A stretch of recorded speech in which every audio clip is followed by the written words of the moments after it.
All right. Welcome. Happy Friday, everybody. What's going on? Oh, Happy New Year. Listen, I'm gonna dive right into this right away. I am excited about today. I got a special guest lined up with you guys today. And before I bring him on, I just want to say I hope everybody had a great week. Hopefully we're live. For some reason, my Instagram is acting wonky again this week. So I don't know. We'll see. If it's up, it's up. I'm not gonna pay attention to it because it is what it is. It's because your boy decided not to put the correct time on today. Speaking of time, we'll talk about that. I got a news article lined up for you guys a little bit later with that today as well. But you guys have heard me talk about food sovereignty. You've heard me mention, in the past about working with local farmers and ranchers, and the guy that I consult with when I have questions in regards to like any type of farm stuff, when I'm purchasing beef, pork, stuff like that, is my buddy AJ. AJ is no stranger to the network. And in fact, let me bring my boy on, AJ Richards. I'm blessed to have him, call him as a friend. There he is, folks. AJ Richards, founder fromthefarm.org. So if you guys are watching this, open up another browser and go to fromthefarm.org right now. AJ, what is going on? You handsome devil, you. How are you, brother? I'm awesome, brother. Good to see you.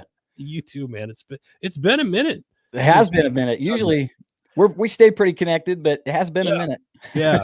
So happy New Year to you, man. Appreciate you taking time, jumping on. It's a new year, and the last several months I keep talking about on and off, at least once a month, talking about our food sovereignty and working with local farmers and ranchers, and you've been working. I'm diving right into this, as you can tell. I love it. Yeah. You've really kind of broke the mold with this industry and what you're doing. Can you talk a little bit about From the Farm and what you could give us some updates on what you guys are doing?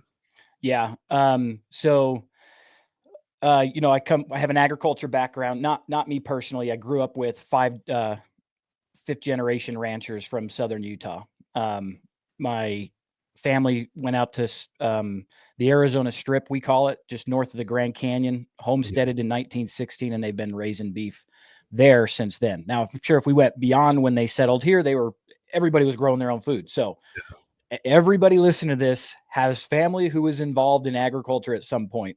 Yeah. Mine just still happened to be hanging on and doing it. So, I grew up around it. And I remember as a kid, we were always having family meetings and listening to challenges that we're facing my family that were ranchers, policy changes and, water rights and grazing rights. And I mean, you name it. It's like an ongoing battle. So anyway, my uncle told me one time when I was younger, if you want to be a rancher, you better make $10 million because you'll lose it all ranching.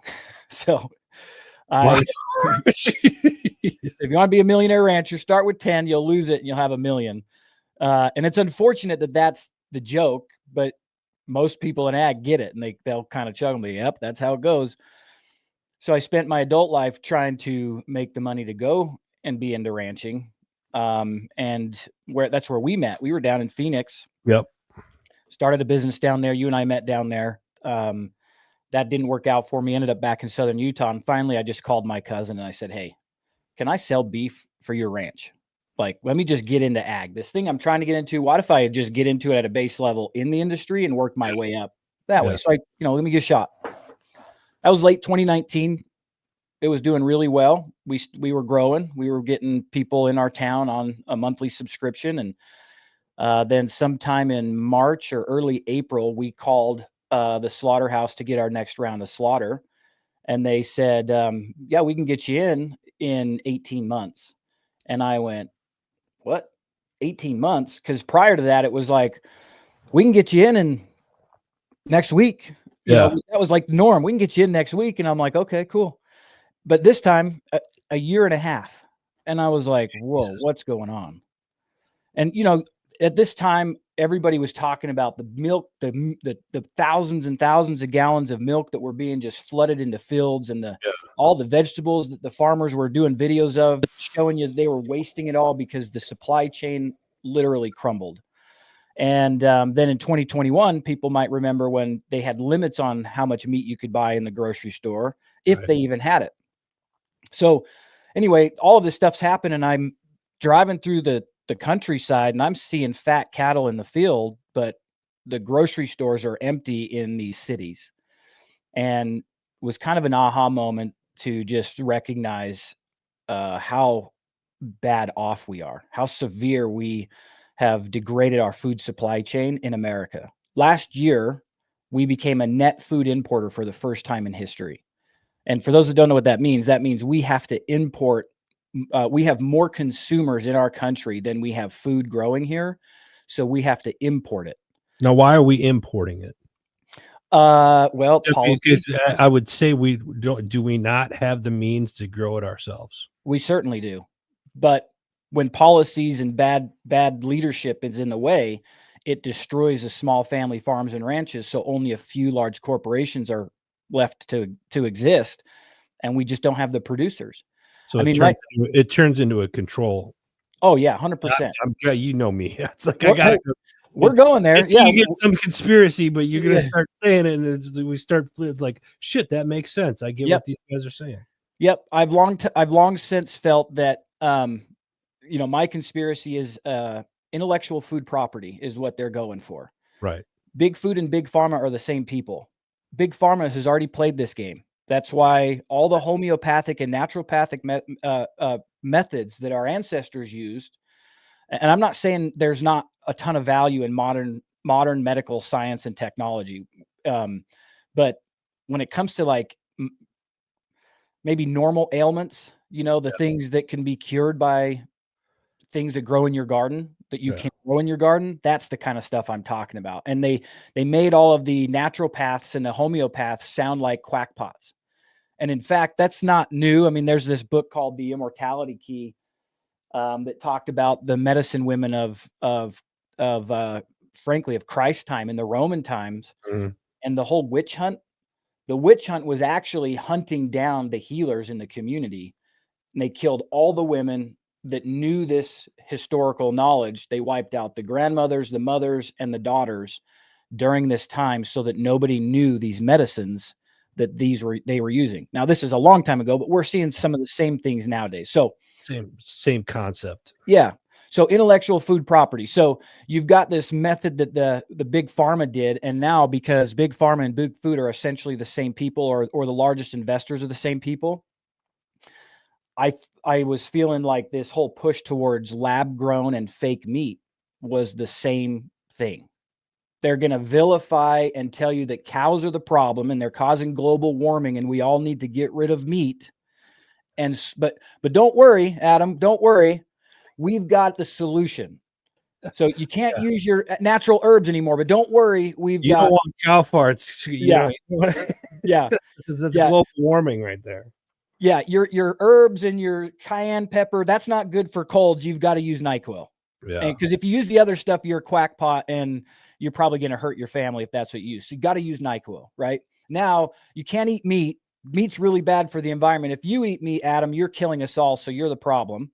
But we've got lab grown meat and cricket burgers that we can supplement for you. So don't worry. And so I think there's this intellectual food property play. Now I'm way less worried about it with the way the election went. Right. Yeah. I got a feeling. Well, okay. So let's talk about that for a second. First off, real quick, Ken, good morning to you, brother, down there in Arizona. Appreciate you as always. Heather Elizabeth, that's my sister. Sissy, good morning to you. Wesley Young, we'll see you next. We'll see you in a couple of weeks up here in Pennsylvania at the NRA Great American Outdoor Show. So appreciate you guys jumping on this morning. The way the election went. So here's the thing. I look at this and we think, we tend to have. I'm kind of down the middle when it comes to politics. Personally, I'm an equal opportunist. I don't like politicians. Fair. I think with the with President-elect Trump coming back into office, I think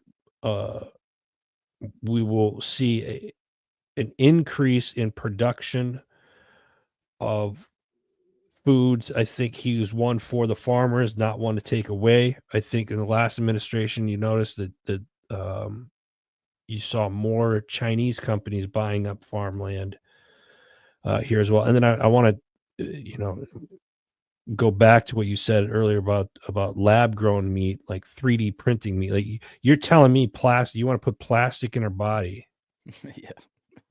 and that's supposed to be healthier. Although the evolution of man has eaten meat at some, whether it was they were eating dinosaur or whatever, way back when, up until present day, and now all of a sudden, you're not supposed to eat beef. Yep. Ruminating animals are destroying the planet. Yeah. It's such a, there's so many keys to this, and I'm trying to stay focused on the food side of it here, but it's such a sham and a psychological operation that big pharma, central banking system. I mean, they're all tied into it. Mhm. They're all in it together. The what I like to call the string pullers of the world. And I think some of this is part of their trying to meet their, what was the 2030 agenda Yeah. of hey, you won't own anything and you'll be happy, and we'll tell you what to eat, like eat this lab grown meat, or eat this, and what's funny is, like, we see this here in the United States, but are we seeing this overseas and stuff like that? Because you think about, like, look at the ingredients on the back of a anything, Yeah. cereal box or whatever, and you notice that there's almost double the ingredients that you find in the stuff here in the United States than what you find in the same thing Mhm. over in Europe, Japan, or somewhere overseas. Yeah. Yeah. So That's thanks to our lobbyists that we have in America. I mean, that's where the onus belongs. The lobbyists that get paid off by the big guys to then go grease the palms of the politicians to let things slide so that they can add chemicals and all sorts of things to get people addicted to the highly processed foods and, not be satiated. So they eat more and then they're sick. And guess what? Because BlackRock and Vanguard are participating in both, send them over to the chronic health side and let's load them up with medication. let's Like, let's let me ask you this: when it comes to beef and stuff, because I grew up, I had family members that were dairy farmers for many years.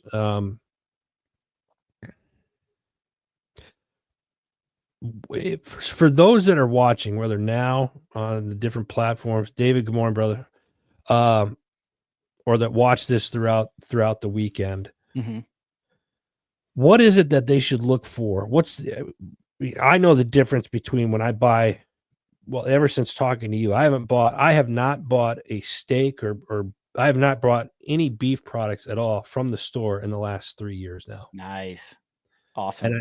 and there is a night and day Mhm. difference with it. That Mhm. being said, for those that are listening, educate us on what's the difference between somebody purchasing ground beef at the store, and it could be any store, your local store, and then purchasing it from a rancher or a farmer directly. What should they look for? Yeah, good question.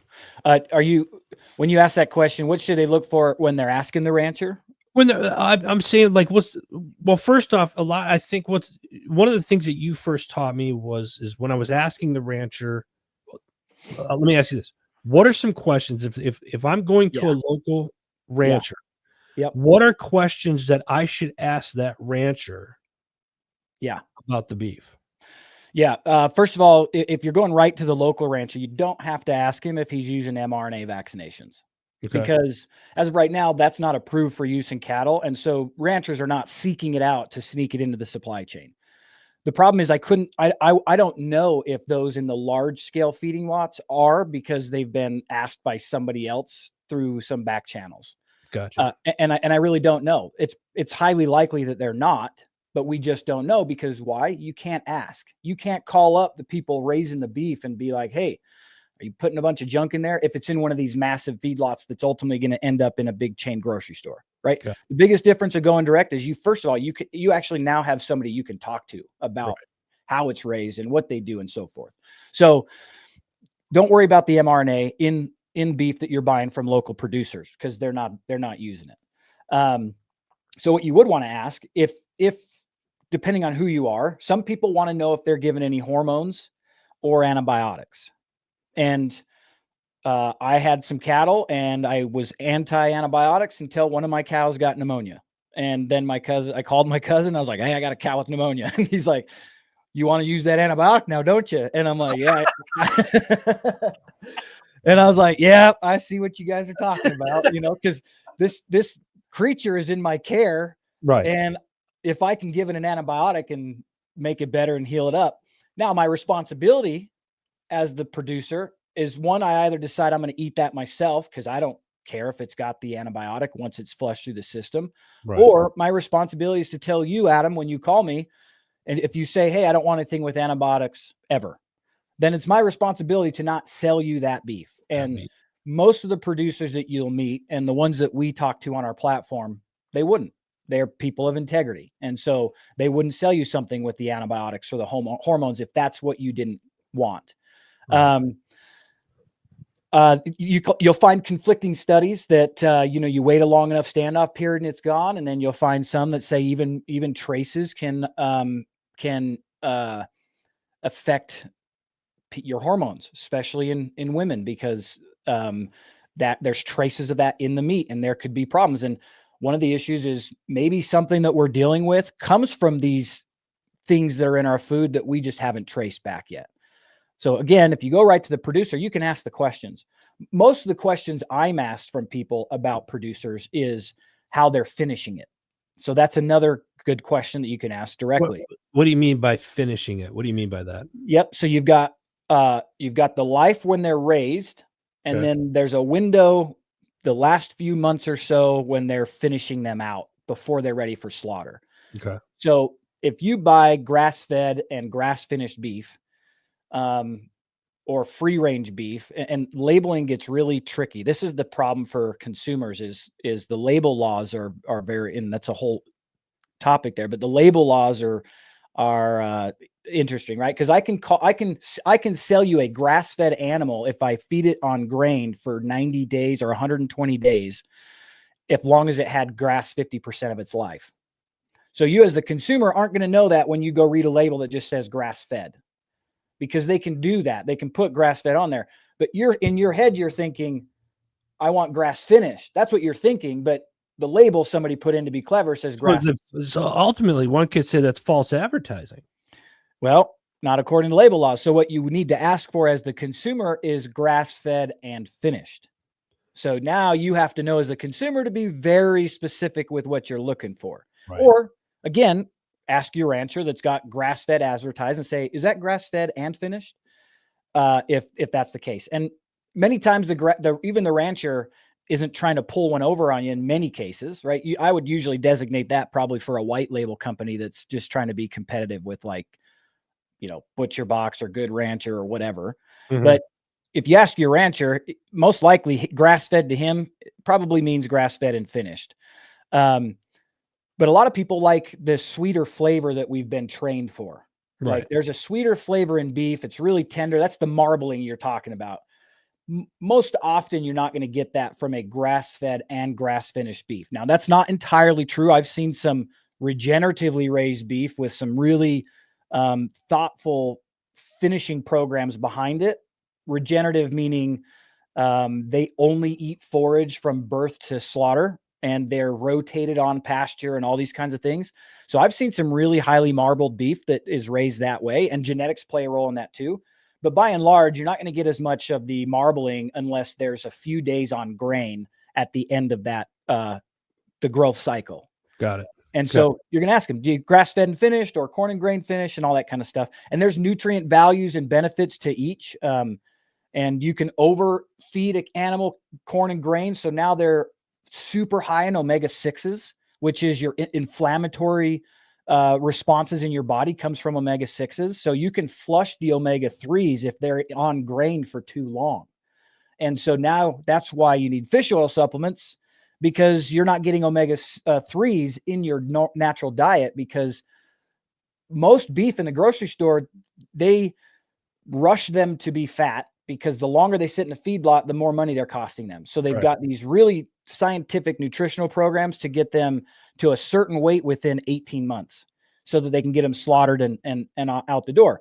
And in a lot of cases, that beef has been given so much corn and grain inputs that they, or hormonal implants to gain more weight, they're flushing those omegas. Let me ask you this: when you say 18 months, is that, if you get a heifer that births a calf, or that calf is born, does that 18-month period, does that start at a certain age, or does that start after it's born and they're pumping it up so they can slaughter? I mean, oh yeah. Good question. No, they'll stay on their mom with their natural food. I mean, they'll get in most cases, and I get it. I would do the same. They'll give a standard vaccine at birth to help with like the calf just getting sick, being young, and its immune system growing. Yeah. But the calf will feed on its mother for a certain period of time before they move it off of the calf, wean it, usually, about a year old, or yearlings or whatever, and they send them off. Every operation's different, but about a year old, they're, the reason that ranchers calve in the winter, which is completely counter to nature. No mammal is birthing their babies in the mountains of Wyoming in January and through April or March. Right. The reason the ranchers do it is because the commodity market that exists, where the marketplace that exists for them now, where they raise their calves, sell it into the big auctions, and the big packers buy it. Yeah. They got to be a certain weight at a certain time of year to get the most value. And so they calve in the winter to give them all those months to get it up to a weight so they can get more money for it at the auction. Jeez. Yeah. So the whole system, our ranchers are all doing what is necessary to sell into this market. Not everybody, but most of them. And the ones that didn't, guess where they're at? Gone. We have 1.8 million farms and ranches left in the nation. We lose 20,000 of them a year for the last 5 years. That's why we're a net food importer. Say that again. Yep. We have how many ranchers how many ranch and farmers do we have in the United States currently right now? We have about 1.8 million farms and ranches growing food for 320 million people within our borders. That's why we're a net food importer. So, we talk about this whole conversation about make America healthy again. It's necessary. Or is it too late? Well, we can get into that, but the question the thing that I look at it is like, I'm so glad they're doing this. Yeah. They have to, because our biggest issues are policies and big corporations that are affecting this. So that's necessary, but that's actually not how you make America healthy again. The way you make America healthy again is you connect people right with the farmers and ranchers that are growing it in our country, and you help them shake the hand that feeds them. Yeah, I mean, I'll tell you, when you and I started this conversation, when you were starting this this venture, I reached out, out here in Pennsylvania. I talked to, I think, what I tell you, 4 ranchers, I think, in the area, and then we picked on one, and I've been working with them. Very, very small operation. Nice. Good. Very, very small mom and pops operation, but great people, and it was, I just got my second cow October, excuse me. And I still had beef left over from the year prior, a little bit left over from the year prior. Switched up the order and whatnot, and they were fast. It was just boom, boom, boom. Here you go. And then, I go up to the processor and they box it and stuff for you. But the taste of the meat is so much different. I took some home for hunting season up to Wisconsin, had my family taste, and they were like, this is so different than what you get at the store. And it's, I'm going to start doing this, like, we're starting to do this with the chickens until we get our own place. The plan is for us to eventually have our own chickens, and we're going to raise chickens and stuff like that. And pork, regardless of what people out there think of pork, I like bacon with my Mhm. coffee in the mornings. So Yeah. judge if you want, so be it. But that's, Yeah. you know what I'm saying? Yeah. David Gordon, what do we have here? Midwest deer. Someone asked a question on my Instagram too, so I could answer Yeah, that. go ahead. Go ahead. We What were do you got? talking. They asked they asked the ideal time for corn and grain, and I am not a nutritionist, but so I'd like to tell people like my job. My job is to know as much as I can about every angle of this. So I'm Yeah. seeking the experts in the field throughout, and I'm always asking questions. That's what I've done for the last 5 years is just ask questions. Everything we're doing at From the Farm came from questions I've asked to farmers and ranchers and consumers. That's what's informed the build of this. Anyway, there's this gentleman named Dr. Stefan Van Fleet. He works at the Utah State University, and I think alongside the Bionutrient Health Institute. So they're doing this massive study on soil health and its impact on forage health and its impact on the health of the animal eating it, the health of the animal eating it and its impact on their meat, and the impact of the meat and its health and its nutritional value on human beings. And it's a huge study because most studies will take one aspect. They'll look at soil health and that's the focus. They'll look at the forage health and then that's the focus. These guys are looking at it through the whole chain. So I asked him, I was in a conference listening to him, and I asked him afterwards about somebody asked about glyphosate as well, non-glyphosate corn and grain being fed to the animals, which I agree with. Now, when I asked Dr. Van Fleet about that, I said, is there any evidence that if a cow eats corn and grain sprayed with glyphosate, that it transfers into the meat? And he said, as of right now, no evidence. Now, I'm still going to prefer to find something that's not, but that's really hard to do, frankly. So there's a big transformation that has to happen in how things are grown before that becomes commonplace. But as far as the length of time, one of the things I found interesting is I saw a report from them that was focused on regenerative beef only. So an animal that was born and raised its entire life on rotation with diversity of species, multiple species of grasses. Yeah. And what that looks like in its nutrient profile. It had a 74% increase in essential and non-essential amino acids, a 65% increase in phytonutrients, and the omega 3 to 6 ratio was perfect. It was like 1 to 1. And that was early studies. But then I'm in this conference and he said, we're now starting to see that a short time on corn and grain, there is additional nutrients in those types of foods that the cows are getting, like vitamin K and other things. So a certain amount of corn and grain actually increases the nutrient profile, but there's like a sweet spot. So what I usually tell people, long story, make that answer, a little bit longer. Somewhere between 30 and 120 days is what I prefer. 120 might be too long. On grain. On grain. Yep. On now, grain. free choice grain.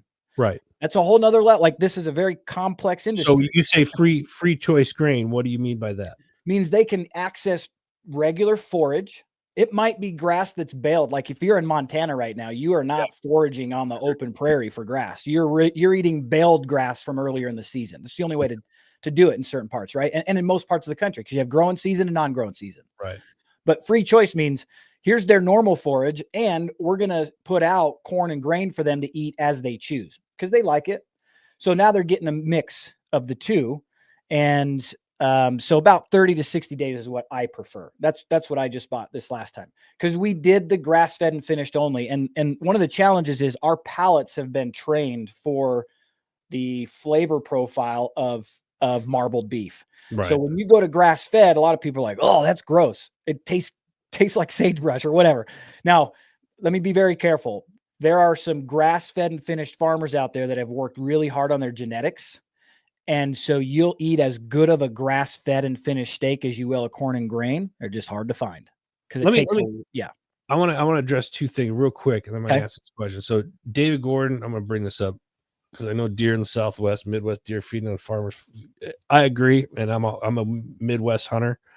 And one of the things that we do is we got a lot of farmers in around the area that I hunt, but we have a food plot and stuff. We don't do grains. We do grass, brassica, stuff like that. He also asked for ranchers, is the organization that Glenn Beck advertises in.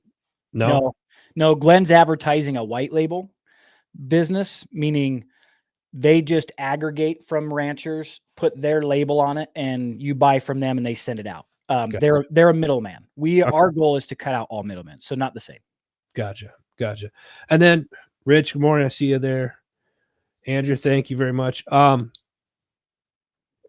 When let's say I wanted to raise some beef, and you're looking into this, how many acres would a person need in order to successfully do a regenerative egg? Yeah, good question, and I'm not going to be able to give you a straight answer, but it's an answer that I think the audience needs to hear, because this is the complexity of being an ag. It depends on where you live. Yeah. So how much forage you can grow. Like I went and visited Will Harris at White Oaks Pastures, and his stock, they call it stock density, the amount of animals per acre he can carry, or AUMs is also how it's labeled, animal units per measure or something like that. Right. Then depending on how much forage you're growing will depend on how many livestock you can run. Now, I have 6.5 acres here in Cody. I could take one calf and rotate it on my property if I had the forage, Right.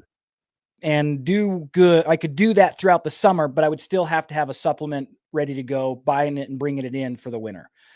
Or I could build a small feedlot and have 5 or 6 or more of my own, and buy feeder cows, they call them. So Adam, let's say you're the cow calf guy. Yeah. You have a big ranch, and so you're birthing calves.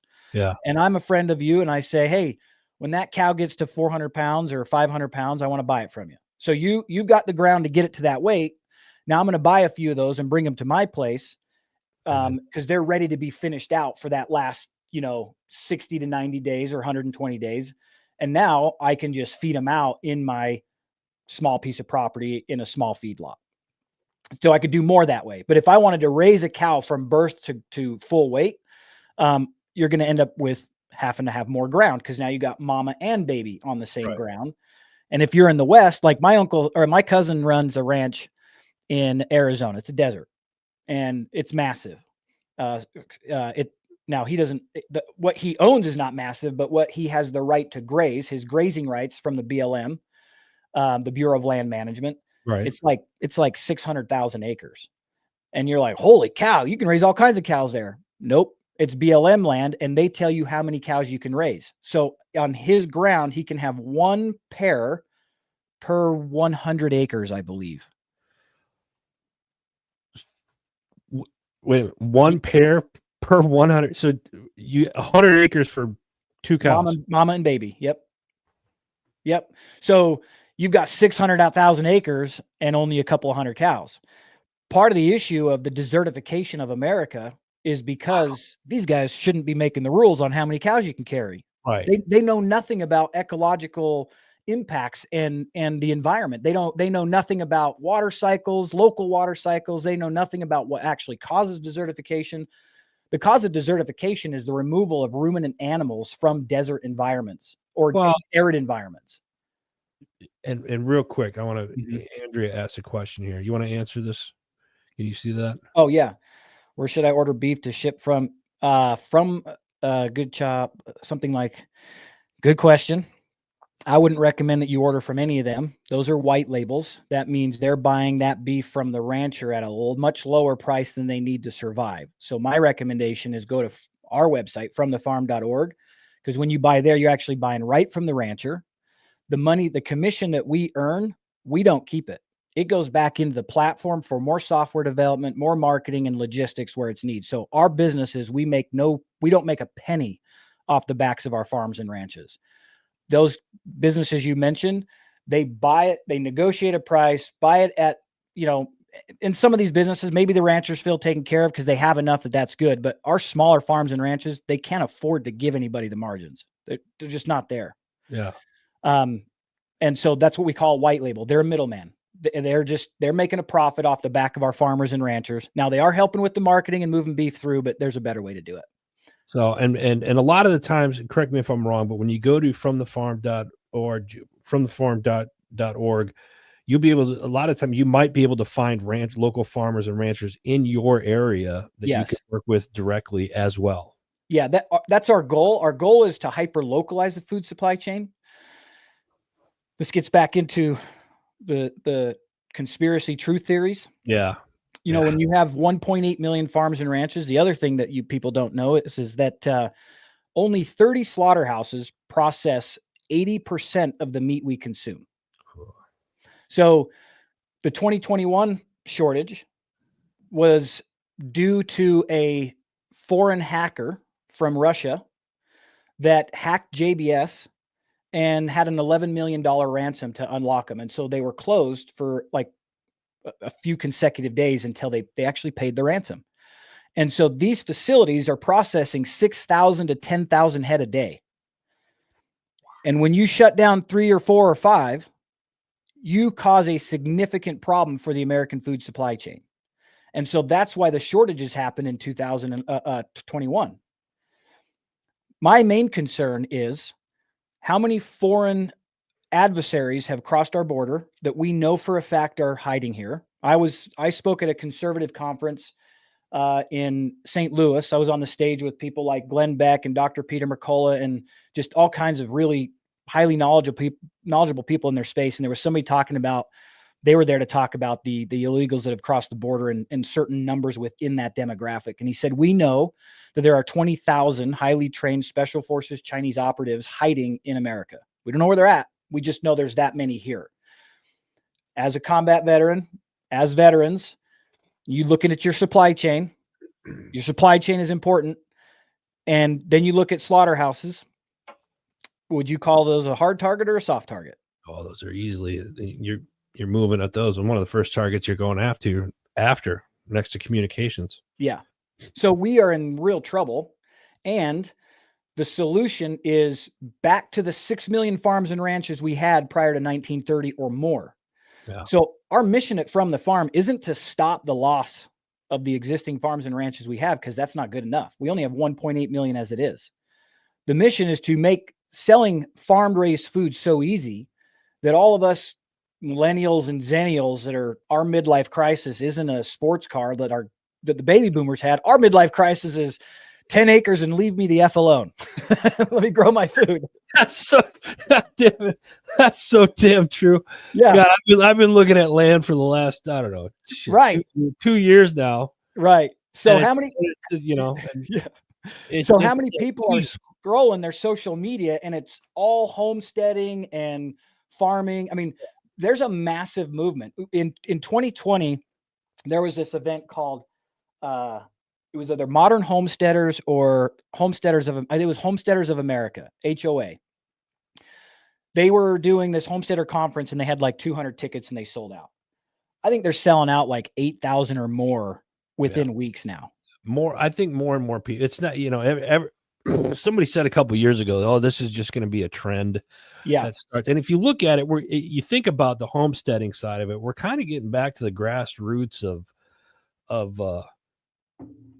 it. And if you grew up, like I grew up, my grandparents, we made butter. We had a large garden my grandparents are 92 years. They just turned 92 years old. And unfortunately we don't have that farm, anymore. But I kind of want to get back into that. And you and I know, I mean, we have tree gardens, we do hydroponic stuff, as well as, I live in a unfortunately right now I live in a community. So it's I got 15 5-gallon buckets full of dirt with various things growing out in my deck and stuff like that. I hunt, I fish. I try to be more self-reliant. Thank you. On that stuff. And on top of anything extra that I have, I give to my neighbors. What's really important about that, Adam, and we shouldn't skip over it, is that regardless of the place you live, you're finding methods to be as self-reliant as possible. Yeah. Well, you have to, because you don't know what's going to happen. And you know what I mean? And we are in the era of victory gardens. People don't know it. And we've got such a corrupt government that they're not bothering to tell anybody that that's actually what everybody should be doing. Our government in World War II told the people, listen, we are in trouble. We've got to feed our troops overseas. So we need everybody capable to be growing a garden. That's what the Victory Gardens were. We need you to do this. Our government is so corrupt now, they wouldn't even tell you the building was on fire if you were asleep. Well, right? I mean, Look at Florida or look at California right now. Look at California. They'll take money away from firefighters just so they can. Yep. Anyway, so what we need to do is build a food system. And so what happened is when I first had this concept, first of all, I'd gone through a bankruptcy in Phoenix. That's what moved me back home to Southern Utah. So I'm, licking my wounds, trying to figure out what's next for me at 38 years old, getting back into agriculture and selling for my cousin on the side, my side hustle. And this idea comes up, and it was, we need an Airbnb of local food. Yeah. And it's because look what Airbnb did to make accessing short-term rental markets so easy for the average person. They said, if you've got the space and you keep it clean, we're going to do everything else. Yeah. You literally just have to post it. Same thing with Turo. Turo shared cars, right? You have an extra car or your car's available, you post it, we're going to do everything else for you and you're going to make money. That's from the farm's vision. All of these people wanting to get onto homesteads or grow food or get out of the city because they're not fulfilled anymore. There's so many things they have to consider. Okay, the land's going to be expensive. Starting to grow food is going to be expensive. I don't really know what I'm doing, so I'm a little nervous about it. And then I've got to market it and fulfill it and do all of the things that go with that. So our goal is to support the people that want to grow food with the marketing, with the technology, and with the logistics as we grow, so that somebody's going to elbow you, Adam, while you're in your cubicle miserable and say, dude, I know you don't want to be here. Have you seen From the Farm? Like they need more food, just like Airbnb needed more rentals and Uber needed more drivers and Turo needed more cars. We need more food growers. You're starting to get more people on social media. There, it's not as hard now. I don't want to say it's hard, but like I know the USDA has a loan program to get into farming. There's other things, especially for veterans out there. David, I see you.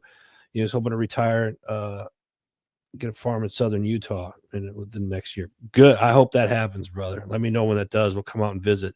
David, I'm from St. George, so find me and reach out and I can connect you with the right people. We got there are other things out there, especially for veterans and like starting homesteads and stuff like that. And you think like, oh, I gotta start a farm, I need hundreds of acres. Like I know like out here there are small farms of like 5 acres. And that's kind of where I've started, is like looking at 5 acres or 6 acres. I'd like more just because I'm a selfish prick, but I mean it's I want something I can hunt. I want something I can hunt on too. Dude, listen. So first of all, I would say I got 6.5 acres, and I don't even have the time to work 6.5 acres. So my vision, my dream has always been to have this big ranch somewhere. And I told my wife last week, I'm like, hey babe, so I think 6.5 might be good for us. because I have this. That my wife's watching right now. She's yeah. Of course, I say 6.5, but I'm in Cody, Wyoming, so we're so spread out. It feels like I've got more than that, but and nobody's messing with me here. But like on our property, one of the things we're doing is we partnered on From the Farm. So our vision is we don't take a dime from our farmers and ranchers. The commission we earn just services the needs of the platform. Yeah. Where we make money is when we become the Airbnb of local food, we have other services and ways that we can serve the customers coming on there outside of food. So we'll monetize that in other ways. And what that looks like is products people can count on or trust, like value added products like beef tallow, or I mean, I could rattle off forever, but one of the people we're working with, because we're committed to education of farms, right? Like our marketing for us is not trying to sell you a better widget than the other guy. Our marketing is literally re-educating America on their food and where their food's coming from and how to grow it. So we're just an education platform, really. So we partnered with this company called Food Forest Abundance, and we're about to get this going on our property. I'm so excited. Really? What they do is they'll take anywhere from 1/4 acre and up, and they do a satellite image. We're gonna kick this off here in a couple of weeks and record it and video it all. They satellite image, do all the elevation changes, check out the perfect place to put whatever size of food forest you want. And almost like a landscape architect, that's what they're doing, but Yep. it's entirely focused around vegetation that produce food and medicine. Even better, it's designed for your growing zone, and so that it needs very little inputs from you. Yeah. The gentleman that started it, when I was talking to him, he's like, our model is that the design of this is that if I leave, these are natural native growing plants to this area. I could leave for 10 years, come back, and it would just be overgrown and flourishing with the food and the vegetation that's in there, barring any natural disaster or man-made event. It's going to be on its own. I saw something similar to what you're talking about on social media last weekend. I was scrolling through a bunch of stuff, learned about farms and stuff like that, and it was what was the headline? Grow a year worth of food on a quarter acre was the title of it, and it did a breakdown, and I was like, you can't do that. And it was like, grow a year of food for 4 people, a family of 4. You can grow a year's worth of food, and we're talking like stuff like potatoes and then they teach you how to, I got back into canning. I did that when I was a kid a little bit. We're starting to do that. I forgot how much of a pain in the ass that is, but it's everybody listen, you folks have watched me long enough to know that my patience are anyway. But it's important, and it's so I look at this stuff and it's like, wow. And you wouldn't think you could grow a pineapple tree in a house. You can. In the Northeast, I grew a pineapple tree. It took 2 years to grow it, and you get 1 pineapple. It certainly wasn't worth the wait, but it was. That's awesome. Anyway, the point is that those of you that are watching, those of you that watch this throughout the weekend and whatnot, go to fromthefarms.org. From the farm, not fromthefarm.org. Excuse me, and support your local ranchers. Get a hold of AJ. Touch base, because he's a wealth of knowledge. I go to him, like I said, and he's in it. He's knee deep in this culture right now. And it's funny, we're talking about agriculture because later today I'm heading up to Harrisburg for the farm show. They got the farm show out here in Pennsylvania, where they do all the what's new and that's one of the larger ones. So when is that? It's right now. It's going on right now. Yeah. So, it's I was thinking it was next weekend, but it's this week. I'll send you some information so you can come out here. I think this would be something you'd want to come out to next year. I agree. And whatnot. We're coming up on time, unfortunately, because I think we could talk more and more about this, and it would be easy for you and I to just sit here and talk all day. Can I wrap up with one thing on this real quick? Yeah, please. A couple of questions on my side of people asking about Arizona and Phoenix. There are producers in Arizona. Arizona is a desert, and the volume of people in Arizona would wipe out what's available real quick. So what we're doing is we're focusing. There are parts of the country that need regional support. Hyper local is just not going to be possible. If you're in New York City, you are not going to get local food. It's like hyper local. It's going to come from way outside the city limits. Kansas is going to be the only people that could really support the volume of people in New York, for example. So I lived in Phoenix. That's where you and I met, lived there for 12 years. So I understand the geographical location. So we're going to focus on Phoenix the next year.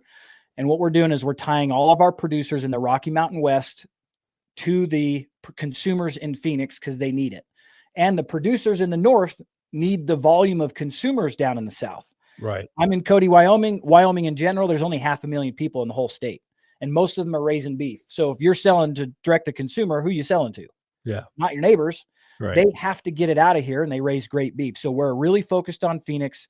We'll actually be down there on the 18th supporting a fitness event to get this rolling, but that's our primary focus. So if you're a couple of questions in the Phoenix side, go to the website fromthefarm.org. Most of the people there will ship, but some of you guys live in areas that you're just going to need regional support. So I got an alibi. As I thought, as you and I've had this conversation. I don't care if we go over, over. My show. I do whatever I want. You and I talked about once, Phoenix, for example, Arizona, northern Arizona, but the desert landscape of things. Yeah. You can actually change the landscape. You change the desert back into Yes. Lush grassland. Mm-hmm. And can you kind of walk that process? Because I don't think a lot of people realize. And then with that, it's like, if that's the case, why are we not doing that? Yeah. Good question. Okay. I'm glad you owned your show and you're going to go longer because that's such a good question. Because it's pressing. And actually, what really got me back into agriculture was first my concern for desertification, because all the news was talking about was, we only got 60 harvests yet left. We're burning up. And the only way to stop it is to stop driving cars and stop eating meat. And I'm like, something is not right here. Right. And then I got introduced to regenerative agriculture or holistic land management and all these different things. But now, because of being in this for 5 years, I've met people who have actually changed the ecological value of where they are. A good friend of mine, Alejandro Carrillo, owns a ranch in Chihuahua, Mexico. If you go look up Alejandro Carrillo, Chihuahua, Mexico, look what he's done there in the same context as everybody else around him. See, what most people don't know is the Western landscape was not desert before we got here and wiped out the bison to shove the natives onto reservations. Yeah. Because the bison were roaming the country in massive compact herds, staying together because they were surrounded by wolf packs and predator packs. So they kept together, so they were safe. They ate the forage as they moved across the landscape and pooped and peed all over it, which in arid environments, they call them brittle environments. You take a stick, snap, or I go to your side of the world or the country and I can take a stick and it bends before it snaps, right? That's a brittleness scale.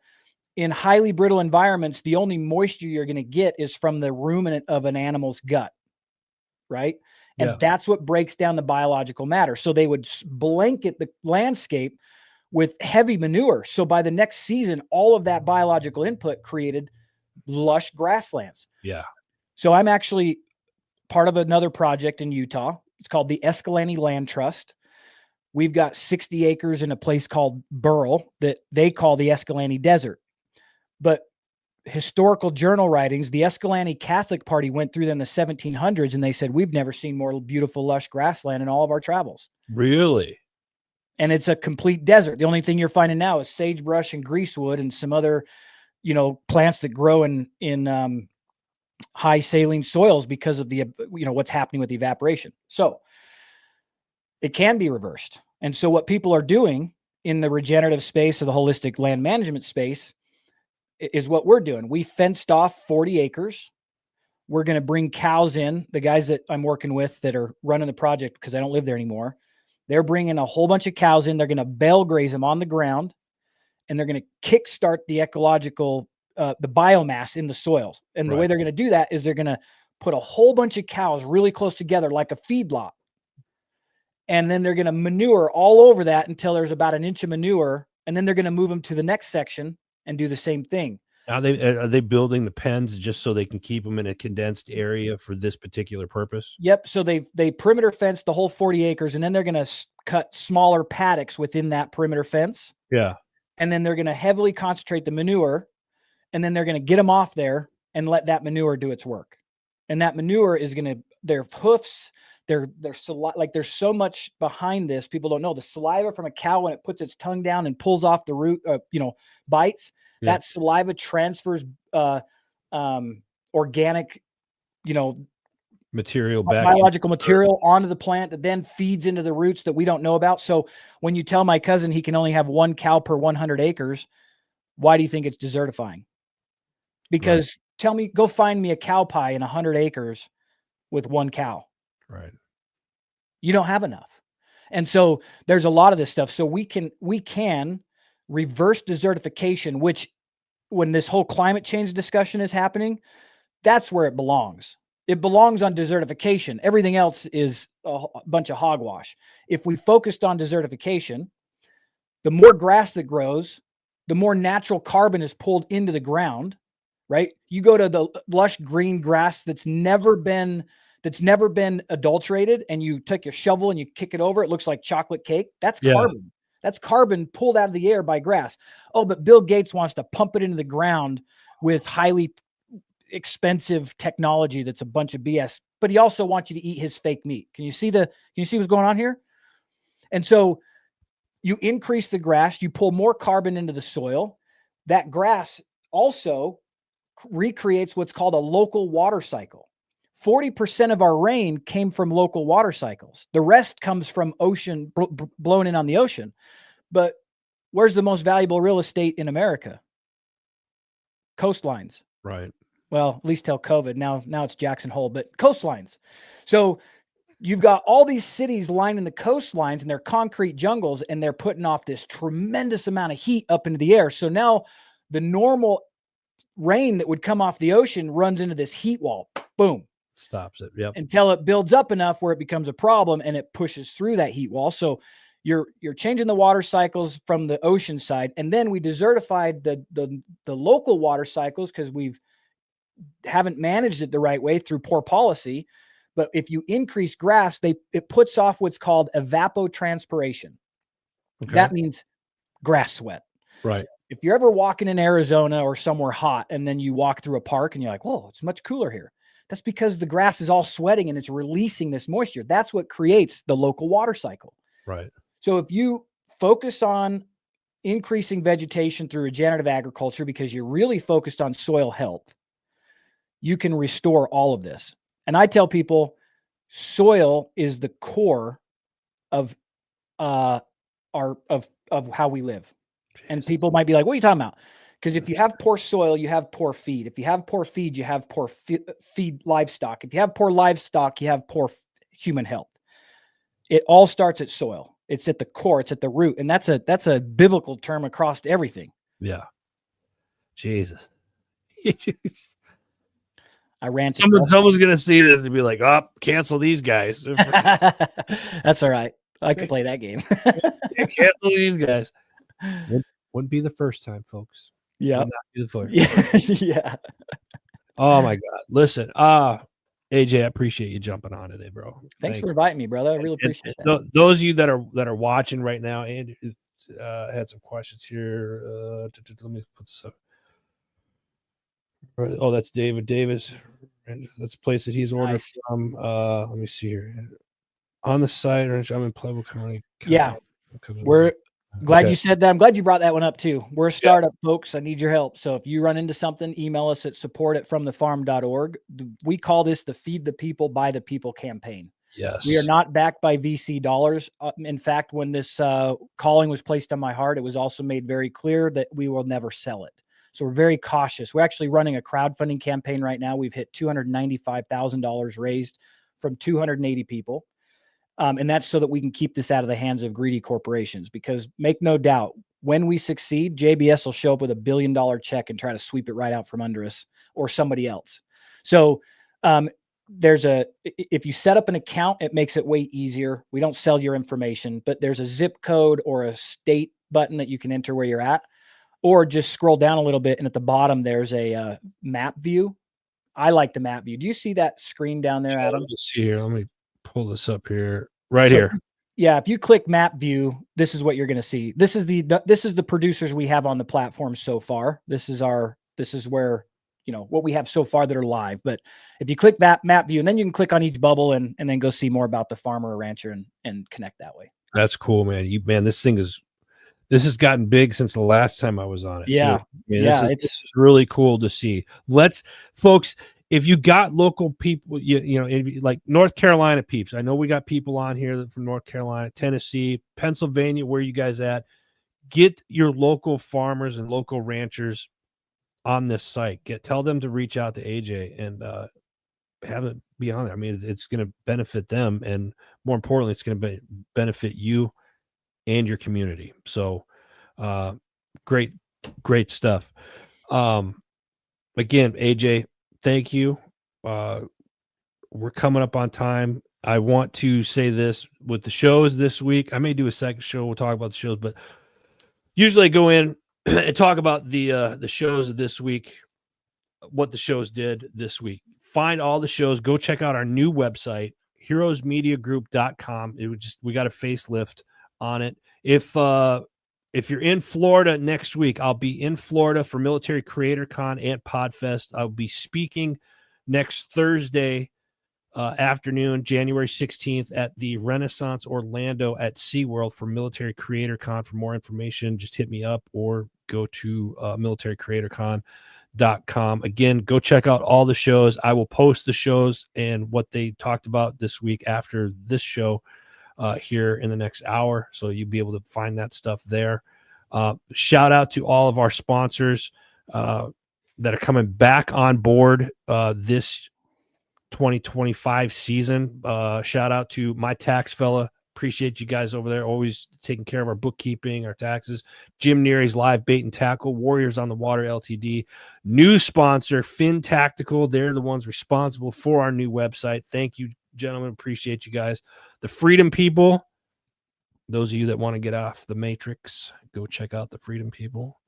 JB Auto Clothiers, Motorcycle Safety Lawyers, and of course, our sister company, HMG Beverage. Go check them out as well. And then, of course, make sure, again, folks, fromthefarm.org. Go check it out this weekend. Go check it out now. Appreciate all y'all for jumping on, but that's all the time I have, and I got to let AJ get back to work, for crying out loud. He's got a lot of stuff going on. So that being said, limit your time on the interwebs this weekend. Get outside, do some farming, learn something new. All right.